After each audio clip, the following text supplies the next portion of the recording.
కర్కాటకం వారికి గనక చూసుకున్నట్లయితే మీకు కుజుడు లాభంలో ఉండేటువంటి కుజుడు వ్యయభావంలోకి వస్తున్నాడు. మీ లగ్నానికి శుభుడే.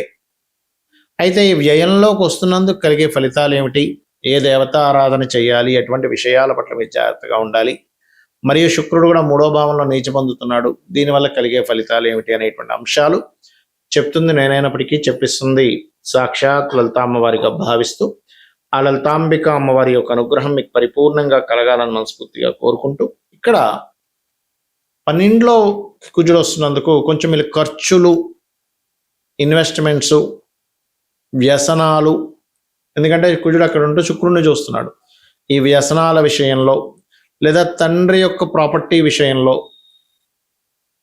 లేదా తాతగారి ప్రాపర్టీ సంబంధించినటువంటి విషయంలో కొద్దిగా జాగ్రత్తగా ఉండాలి. ఎందుకంటే ఈ కర్కాటకం వరకు తాతగారి ప్రాపర్టీ వల్ల, తండ్రి గారి ప్రాపర్టీ వల్ల కొన్ని ఘర్షణలు, కొన్ని గొడవలు, కొంత స్ట్రెస్ ఇట్లాంటివి రానున్నాయి.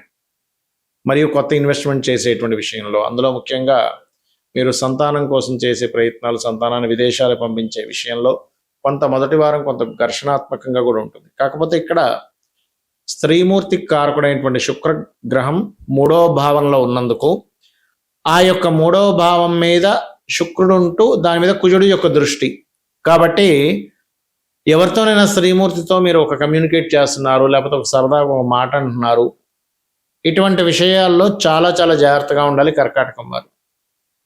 కాబట్టి ఎప్పుడైతే ఈ శుక్రుడు 3లో ఉంటున్నాడో కొద్దిగా మీరు వారితో అంటే స్త్రీమూర్తి ఎవరితోనైనా మనీ ట్రాన్సాక్షన్స్ విషయంలో కూడా, లేదా ఒక్కొక్కసారి ఇంట్లో ఉండే సిబ్లింగ్స్ మీదే కొంతమంది ఏదో పాజిటివ్స్ చెప్తారు, అది నమ్మేసి మనం సిబ్లింగ్స్ మీద ఒక రకమైనటువంటి ప్రవర్తన, లేకపోతే ఒక రకంగా వాళ్ళని హ్యాండిల్ చేయడం, లేకపోతే వాళ్ళని నమ్మకపోవడం జరుగుతూ ఉంటుంది. కాబట్టి సిబ్లింగ్ వరుస వాళ్ళతోని ఎవరితోనే శ్రీమూర్తితో మాట్లాడేటప్పుడు, ఏదైనా అగ్రిమెంట్స్ రాసుకునేటప్పుడు సిబ్లింగ్స్తో లేకపోతే శ్రీమూర్తితో ఇన్వెస్ట్మెంట్ చేసేటువంటి అంశాల్లోని ఈ కుజ శుక్రుల యొక్క స్థితి ఈ రకంగా ఉంది అని చెప్పి చూపిస్తుంది. కాబట్టి ఈ విషయంలో జాగ్రత్తగా ఉండండి. మరియు కుజ, శుక్ర, రాహుకేతు గ్రహాల దగ్గర దీపారాధన చేయండి, అన్ని విధాలు బాగుంటుంది. చాలా మందికి కుజుడు అనగానే కుజ దోషమే గుర్తొస్తుంది. అయితే శాస్త్రంలో అసలు కుజదోషం గురించి ఏమని చెప్పారు, ఎక్కడా కూడా మీకు కేవలం లగ్నం నుంచి చూసుకోమన్నాడు, కానీ చంద్రుడి నుంచి, రవి నుంచి, శుక్రుడి నుంచి చూసేస్తుంటారు. అలా గనక చూస్తే కుజుడు ఉండడానికి ప్లేసే లేదు. ప్రతి జాతకం పుట్టిన ప్రతి ఒక్కరికి కుజదోషం ఉంటుంది, అంతే కదా. అయితే ఈ కుజదోషాన్ని మనం అసలు ఎలా తెలుసుకోవాలి, 2 విధాలుగా ఉంటుంది కుజదోషం. ఒకటి, మీకు లగ్నం నుంచి పాపస్థానాల్లో ఉన్నట్లయితే, అంటే పాపస్థానాలు అంటే మళ్ళీ ఇక్కడ కుజుడుకుండే స్థానాలు వేరు, లగ్నంలో ఉన్నా, 2లో ఉన్నా, చతుర్థంలో ఉన్నా, సప్తమంలో ఉన్నా, అష్టమంలో ఉన్నా, వ్యయంలో ఉన్నా కుజదోషం అని చెప్తూ ఉంటారు. అయితే ఇది గురువర్గ లగ్నాలకు కుజదోషం కిందకి రాదు, ఎందుకంటే గురువర్గ లగ్నానికి కుజుడు శుభుడు. సర్వే త్రికోణనైతారో గ్రహ శుభల ప్రదాహ అని నా శ్లోకం ఉంది, దాని ఆధారంగా చూసుకుంటే. కాబట్టి మేషానికి, కర్కాటకానికి, సింహానికి, వృశ్చికానికి, మీన లగ్నానికి కుజదోషం వర్తించదు. ఈ రకంగా కుజదోషం క్యాన్సిలేషన్స్ ఉంటాయి. అంటే కుజుడు ఏదైనా శుభగ్రహంతో కలిసి ఉన్నాడా, శుభ నక్షత్రాల్లో ఉన్నాడా, శుభ కత్తెరలో ఉన్నాడా అనేది చూసుకోవాలి. ఒక్కొక్కసారి శనివర్గ లగ్నాలకు కూడా శుభగ్రహాలతో కలిసి ఉంటే కుజదోషం పెద్దగా ఇవ్వదు. అంటే ఎవరెవరు ఏ లగ్నాలు, వృషభము, మిథునము, కన్య, తుల, మకర, కుంభ లగ్నాలు. అయితే ఇక్కడ ఏంటంటే ఎప్పుడు కూడా కుజదోషము అనగానే ఒకటి లగ్నం చూసుకోవాలి, రెండోది దాని స్థితి చూసుకోవాలి, మూడోది ఏ లగ్నానికైనా ఆ యొక్క స్థితి పాడైపోయి ఆ భావంలో ఉంటే ప్రతిసారి పెళ్లి మీదే చూపించదు కుజదోషం అనేది, బాగా అర్థం చేసుకోండి. లగ్నంలో ఉండి పాడయ్యాడు అనుకోండి, ఆ వ్యక్తికి శిరోవేదన, బాడీ పెయిన్స్ రావడము, విపరీతమైన అగ్రెసివ్ నేచర్ రావడం ఇస్తూ ఉంటుంది. 2వ భావంలో ఉండి పాడయ్యాడు అనుకోండి, కుటుంబ కలహాలు ఇస్తూ ఉంటుంది. ప్రతిసారి మీకు వివాహం మీదకి వెళ్ళిపోకండి, కుటుంబం స్థానంలో ఉన్నాడు కాబట్టి కుటుంబ కలహాలు అర్థం చేసుకోవాలి. ఎలా అంటే ఇప్పుడు చూడండి, మనకి బాడీలో, మన బ్రెయిన్లో ఎక్కడో దగ్గర క్లాట్ ఏర్పడింది. క్లాట్ ఏర్పడినప్పుడు ఆ క్లాట్ ఏ బాడీలో ఏ పార్ట్కి సంబంధించింది అయితే ఆ పార్ట్ వాళ్ళకి వీక్ అవుతూ ఉంటుంది కదా. కొంతమంది చూడండి బాడీలో, బ్రెయిన్లో ఎక్కడో క్లాట్ అయింది అనగానే వెంటనే వాళ్ళకి చెయ్యి పని చేయట్లేదండి, పెరాలసిస్ వచ్చింది, లేకపోతే కాలు పని చేయట్లేదండి, లేకపోతే ఇట్లా చెప్తూ ఉంటారు. అంటే దాని అర్థం ఏమిటి, ఒక్కొక్క నర్వ్ మీద దాని ప్రెజర్ పడ్డప్పుడు అది బాడీలో ఏ పార్ట్ మీద అయితే దాని యొక్క ప్రభావం చూపించాలో ఆ పార్ట్ మీద ఎలా చూపిస్తుందో కుజదోషం కూడా అంతే. కుజుడు పాడైపోయి రెండో భావానికి సంబంధం కలిగినప్పుడు రెండో భావం అంటే కుటుంబ స్థానము, ధనస్థానము, ధనం వల్ల వివాదాలు రావడం ఇవి ఇస్తుంది. అంతేగాని వెంటనే మనం తీసుకెళ్ళిపోయి వివాహానికి అంటగట్టకూడదు ప్రతిదీ కూడా. అది శాస్త్రంలో అలా లేదు, గుర్తుపెట్టుకోండి. మూడో భావం పరాక్రమ స్థానము, మంచి పరాక్రమం ఉంటుంది. కానీ పాడైపోయిన మూడో భావంలో ఉంటే అన్ని విషయాల్లో ఆర్గ్యుమెంట్స్ చేస్తూ గొడవలు పెట్టుకుంటూ ఉంటారు. నాలుగవ భావం అనుకోండి, చతుర్థ భావం అంటే ఏంటంటే మీకు చతుర్థం అనేది గృహభావంగా చెప్తూ ఉంటారు. గృహము, అలాగే ప్రాపర్టీ తీసుకోవడము, మరియు ఈ నాలుగో భావంలో పర్టికులర్గా కుజుడు కనుక పాడైతే అది కూడా వెంటనే వివాహానికి చెప్పకూడదు. ఎందుకంటే 4 నుంచి సప్తమం చూస్తాడు కదంటే, చూస్తాడు, దాని ప్రభావం ఉంటుంది. కానీ ఎక్కువ 4,000 మీద ఉంటూ ఉంటుంది. కాబట్టి ఏదైనా ప్రాపర్టీస్ తీసుకునేటప్పుడు మీ పేరు మీద తీసుకోకపోవడం మంచిది. ఏది కుజుడు పాడైతే బాగుంటే మళ్ళీ మంచిదే. అది శుభలగ్నం అంటే గురువర్గ లగ్నమై అంటే మేషం కానీ కర్కాటక, సింహ, వృశ్చిక, ధనుర్మీన లగ్నాల్లో ఏదైనా అయ్యి అక్కడి నుంచి 4లో గురువు ఉండి చక్కగా ఉంటే భూముల మూలంగానే వాళ్ళు కోటీశ్వరులు అవుతారు. ఇది గుర్తుపెట్టుకోండి. అలా పాడైతే మాత్రం భూముల వల్ల ఇబ్బంది పడతారు. మరి 5వ భావంలో ఉన్నాడు, పాడైతే సంతానంతోని, ప్రేమించిన వారితోని గొడవలు అవుతూ ఉంటాయి. 6వ భావంలో ఉన్నాడు అనుకోండి, ఉదాహరణకు కుజుడు 6వ భావంలో ఉంటే శత్రువుపై జయం కలుగుతుంది వాళ్ళకి.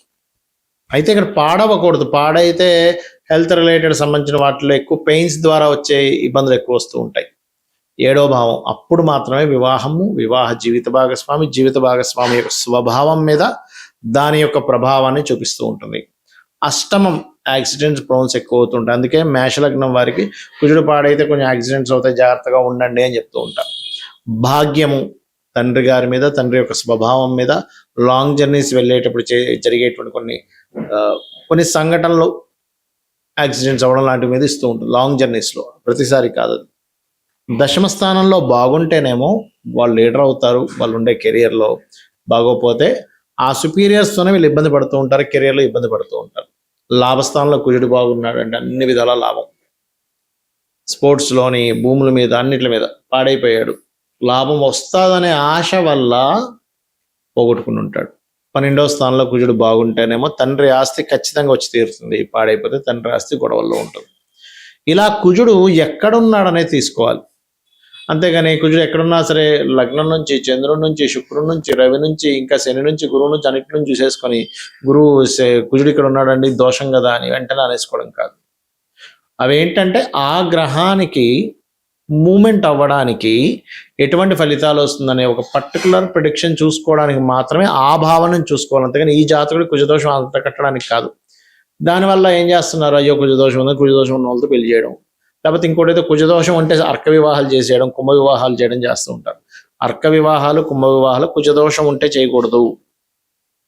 మీ యొక్క జన్మజాతకంలో వారికి గనక 2 వివాహాల యోగం ఉంటుంది, అంటే 12వ అధిపతి కానీ 7వ కానీ డ్యూయల్ కనెక్టివిటీస్లో ఉంటే అప్పుడు 2 వివాహాల యోగం ఉంది అని అర్థం. అంటే మొదటి వివాహం పాడయ్యే యోగం ఉండాలి ఒక పక్క, 2వ వివాహం యాక్టివ్ అయ్యే యోగం ఉండాలి. అది 7ము 12 రెండు కనెక్టివిటీలో ఉంటూ డ్యూయల్స్ అయిన కనెక్టివిటీ రావాలి. అప్పుడు ఓకే, మొదటి వివాహం ఏదైనా డిస్టర్బ్ అయ్యి ఆ మహాదశలు నడిచేటప్పుడు అది 2వ వివాహం. కొన్నిసార్లు ఏమవుతుంది, అవతల వాళ్ళ జీవిత భాగస్వామి యొక్క జాతకం కనుక బలంగా ఉన్నప్పుడు అది 2వ వివాహానికి దారితీయకుండా సమ్ టైమ్స్ భర్త ఒక దగ్గర, భార్య ఒక దగ్గర.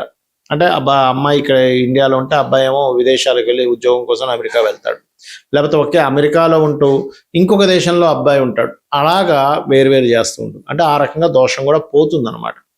మనం దీన్ని పూర్తిగా అర్థం చేసుకోవాలి. మరి దీనికి ఏమిటండి పరిహారము? సుబ్రహ్మణ్యేశ్వర స్వామి ఆరాధన, లేదా ఆంజనేయ స్వామి ఆరాధన, లక్ష్మీ నరసింహస్వామి ఆరాధనలో 3 ఏదైనా ఒకటి చేయొచ్చు, లేదా శక్తి ఆరాధన. ఇక రావి చెట్టు కిందని సర్పాలు ఉంటాయి, వాటి మీద పసుపు కుంకుమ గంధం కలిపిన వాటర్ని వేసి ప్రదక్షిణం చేయండి. అదేవిధంగా వీలైనంత మట్టుకు ఏదైనా ఆలయాల్లో హోమాలు జరిగేటప్పుడు అక్కడ మీరు ఏదైనా ఆ హోమానికి తగ్గ సామాగ్రి మీరు ఇవ్వండి, మీకు ఫైనాన్షియల్గా బాగుందంటే. సంఘ సంబంధంగా అంటే మనం చూడండి, ఇప్పుడు బయట సొసైటీగా మనం ఏం చేస్తే బాగుంటుంది, కుజదోషం పోతుందంటే రక్తం కనుక మీకు పుష్టిగా ఉంటే రక్తదానం చేయండి, ఖచ్చితంగా కుజదోషం పోతుంది. అంటే మీ యొక్క రక్తం వల్ల ఇంకొకరి ప్రాణం నిలబడుతుంది కాబట్టి అది పుణ్యం కిందకు వస్తుంది, గుర్తుపెట్టుకోండి. కందులు దానంగా ఇవ్వచ్చు, ఎరుపు రంగు దానంగా ఇవ్వచ్చు. కుజుడు కనుక బాగా దోషభూయిష్టం అయితే మంగళవారాలు ఎటువంటి ఇంపార్టెంట్ పనులు అవి పెట్టుకోకండి, దానివల్ల వివాదాలు వస్తూ ఉంటాయి. ఇలా చేయండి, అన్ని విధాలా మీకు బాగుంటుంది. అమ్మవారి అనుగ్రహం మీకు కూడా మీకు పరిపూర్ణంగా కలగాలని మనస్ఫూర్తి కోరుకుంటూ శ్రీమాత్రే నమః.